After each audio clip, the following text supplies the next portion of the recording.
and gentlemen, what better way to celebrate a birthday of an American icon, a legend, the greatest, Muhammad Ali, by bringing back the world title to America.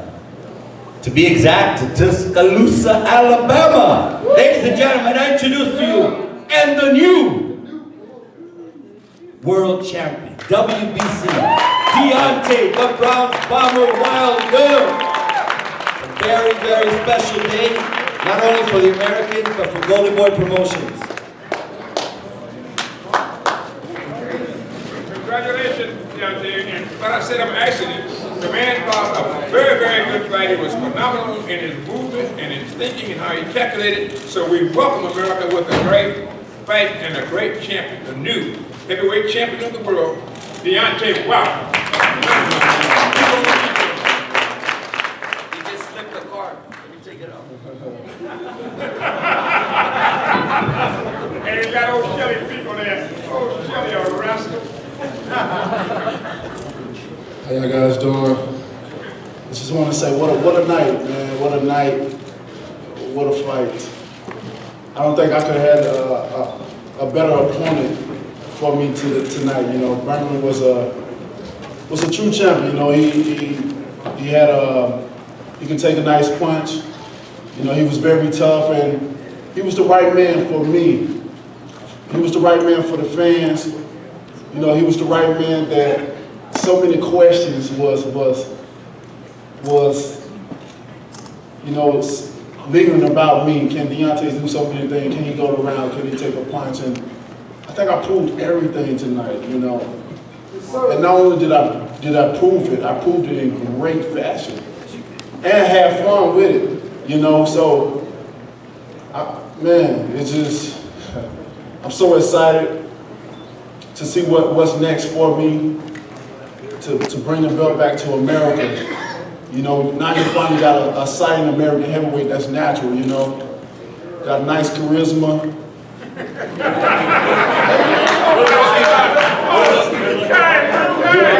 Good looking, of course. Nice smile. You know, I'm super excited, man. I thank y'all guys for being there and witnessing this greatness, you know. And Tuscaloosa, oh my God, Alabama, we turned up tonight. I couldn't ask for nothing better, you know. It was a wonderful, magical night, and I'm ready to do it again. You know, many people didn't know, you know, I came in this fight handicapped. You know, I came in this fight with one eye, and I fought with one hand. I injured my eye late last night, so I had one eye, but nobody knew it though. I had to fake it. I had to bluff it. Sometimes life get hard like that sometimes in life, and sometimes you have to bluff and just keep going. And I think I hurt my hand around about the 4th or 5th round, but nobody could tell. He still couldn't tell, you know. But that's what a true champion is all about, you know, going through the hurt and pain and still getting through the fight, you know. And like I said, I couldn't ask for a better opponent, man. And I think he's going to come back strong, and there ain't the last thing you heard of Bermane Stiverne. So I just like to thank him for the challenge, and may God bless him on his journey. We thank you for that. Anybody have any questions? You talked about answering those questions. How gratifying is it for you to stand here now, having answered those questions and hearing them for so long? You know, I feel great. You know, it's like a relief, not for me, but for the people. You know, because we always told people, I know what I can do. I think the hard work is done in training, in camp, and stuff like that. I tell people, come on, I'm an elite athlete. You think I just trained for 4 rounds? You know, you know, we have so many guys that come in, try to rip my head off in sparring, and they do a great job of it. You know, just come, they fresh every time they get in. You know, I'm an elite athlete, and I take boxing serious. This is my job, you know. I take it very serious. And, you know, I understood where people was coming from when they had those questions, because they never seen me do it. So, I mean, so everybody doubted me, like, can he do it? But like I didn't have no one give a question of, I believe he could do it. You know, everybody just was negative, and you know, can he take a punch or can he go rounds? You know, which now y'all know. So Can he box? can I box? I think I put a lot of combinations together tonight and had fun. You know, how many heavyweights you see in shape like me? And I put my stamp down on it. I think I'm the best. I'm the best in shape heavyweight in the world. You know,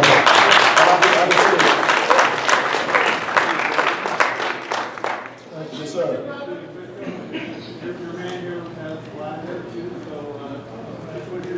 Oh, Shelly was like, oh, Shelly was like, this is for real.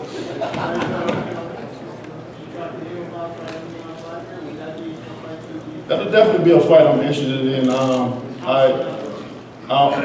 You know, I got other plans I want to do. In my perfect world, I'm gonna tell y'all my perfect world plan.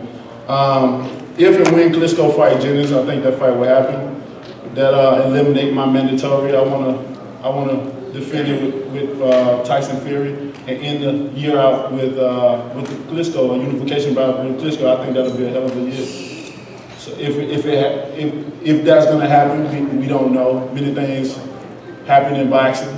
Everybody already knows some fights been made, some fights don't, some fights take time. That's just a part of business, but in my perfect world, that's what I want to happen. Deontay, congratulations. I thought you fought a terrific fight. Can you tell us what Bermane was saying to you throughout most of the fight? He was talking a lot of trash.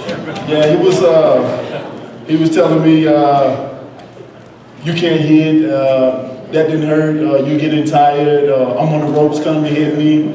You know, different little things like that, which the more he talked, the more there was an indication that I was harming him, I was hurting him. So the more he talked, you know, I was like, keep talking, you know, and I was, you know, it made it interesting for me because I like a guy that can take a whipping and still talk and still take more whipping. So, you know, it made it exciting, and like I said, I couldn't ask for a better opponent to prove to the world what I could do. You know, I couldn't ask for a better guy.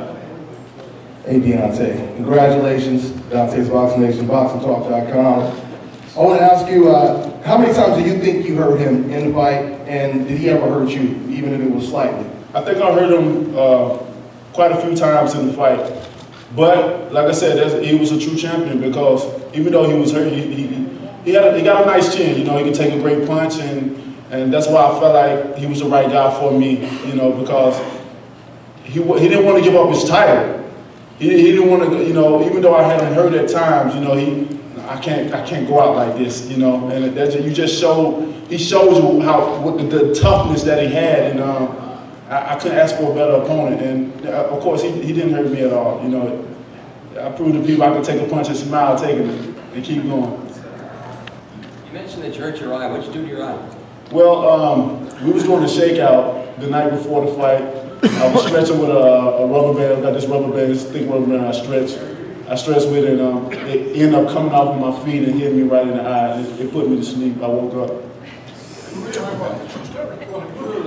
Yeah, it's red now. True story. Right now, if I close my right eye, it's very blurry. I see like cloudy light.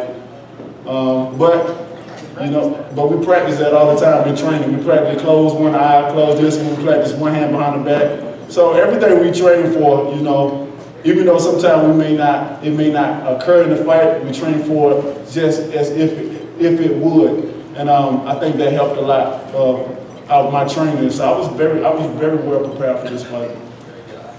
I think I know the answer to this, but I presume that you couldn't care less that you didn't score a knockout. I couldn't care less. I couldn't care less at all. You know, it's been so much for the build-up, so much between two camps. It's been crazy. You know, between my camp and his camp, with the commotion, and my camp almost getting fight with his camp. So, but it made it exciting. And what better way to whoop a man than a 12-round whooping? You know, I didn't care about it. After the 4th round, I didn't care about the knockout no more. You know, I wanted to have fun. I was like, hey, I seen the 5th round. I was like, well, let me show the world what I could do. And I think I did that in great fashion. Over here, Deontay. Congratulations. on a great performance. My question for you is, you are the last American man to win the Olympic medal in boxing, and you're the first American to win a heavyweight title in 8 years. To have both of those accomplishments, do you view it more for yourself, or do you view it like, yeah, it's partly for your country? Did I do it more for? I mean, you have those two accomplishments that have nationalistic implications, and I'm wondering, in your mind, do you think of it as, it was for me and that's like a bonus, or do you also have a thought that, hey, I did it for my country also? Well, Dan, I'm a type of person that I don't like to shine in the spotlight for myself. I feel like if I do it for someone else, then it means more. I feel like when I start doing stuff for myself, I feel selfish then, I'm a type of person that got a big heart, and I'm a type of person that want to see the world be a better world, so if I could do anything for somebody else, that when I get my joy, that's when my big heart come out. So I not always do it for myself, I do it for everybody.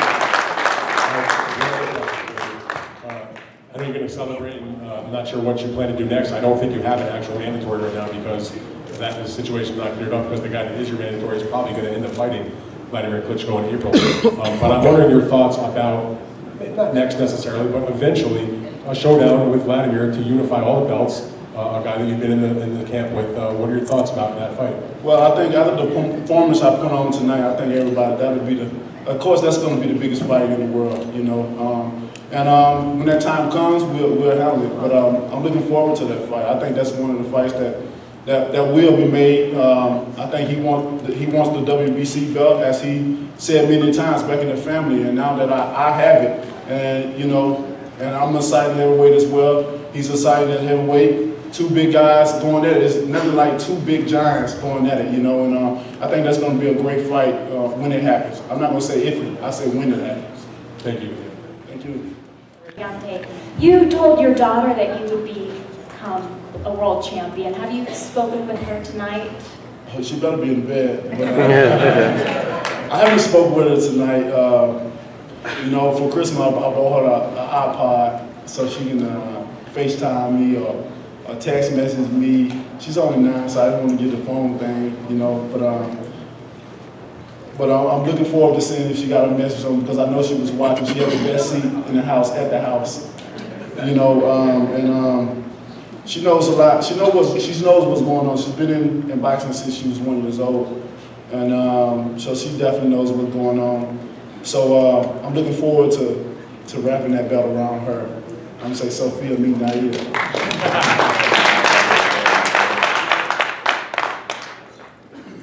Congrats, Deontay. Question. During the fight on Twitter, Klitschko's promoter, Tom Loeffler, said that he's on a completely different level than you. What do you have to say to that? Who's that? Klitschko's promoter said that he's on a completely different level than you. What are your thoughts on that? Well, that's his fighter. He's supposed to say that. He's saying the right thing that he's supposed to say.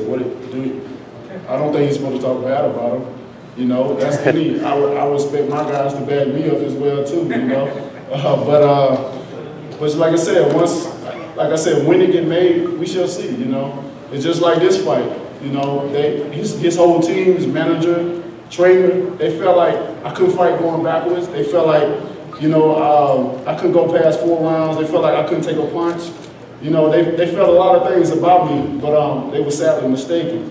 And I think I did an excellent job tonight. And, it's good that your people back you up, because if your people don't have confidence in you, then you out of luck.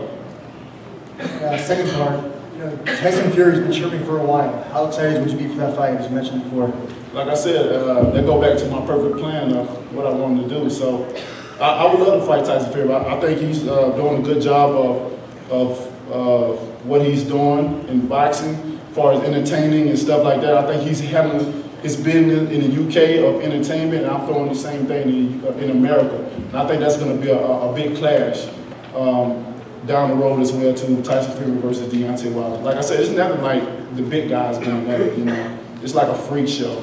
So I can't wait on that one. I can't wait for it. Deontay over here. Your journey in boxing is a long, arduous journey.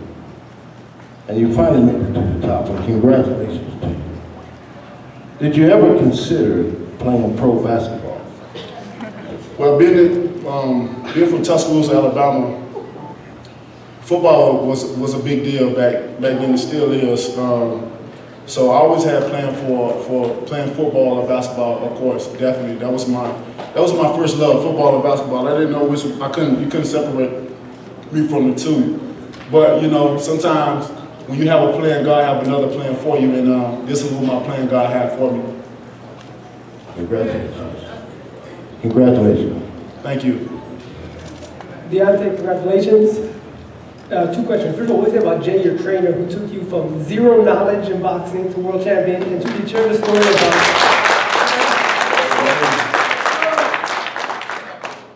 It's amazing, man. You know, you rarely hear of something like that. This is my right-hand man. You know, I love this guy to death. You know, we've been through so much together, and for him to be able to obtain that accomplishment, man, that's a pat on the back itself. You know, he deserves a vacation in Hawaii somewhere. You know, but that just lets you know that anything is possible, no matter where you're from. It ain't about where you're from. It's about what you're trying to achieve in life and where you're trying to go. And I think we accomplished that tonight from starting from scrap. You know, you're looking at a guy that didn't know nothing about amateur boxing, and now I'm a world champion. So all the little kids, boys and girls, that's looking up to me now, you know, they're saying if I can do it, if he did it, I can do it. And just imagine how many people this is gonna affect. This dude came from nowhere and started so late in life, but look how much how far he came and how much he's accomplished. So, man, I'm excited not only for myself, but for how many people I have affected tonight. Speaking of which, we talk about the rapper that led you into the ring. What's the story with that? Which one? The rapper. Amp. I'm my man Amp right here. You know, that's my brother right there, man. You know, the story with Amp, he was a great fighter himself, a heavyweight. He was the only guy that we knew was 240 pounds and could hit a backflip in the ring and land on his feet. You know, he was just that athletic, very light on his feet. I think he would have been definitely a guy that would have added to the heavyweight division for bringing excitement. Man, this guy could fight. And he just made the national team, and one day he was driving home from the national team, and a drunk driver hit him and ended his career just like that, all in one night. So now he's an artist, and when he sent me his stuff, one day, I didn't know what he was doing, you know, because I used to always call him and motivate him to go through rehab and stuff like that. I think he had kind of gave up a little bit, which I understand, because we go day by day with no worries sometimes, you know, but sometimes we never know. One day something freakish accident like that can happen to us, or one day we're here, next day we're gone, it's different things. Sometimes we take life for granted, you know, and somebody took his life away from him. Not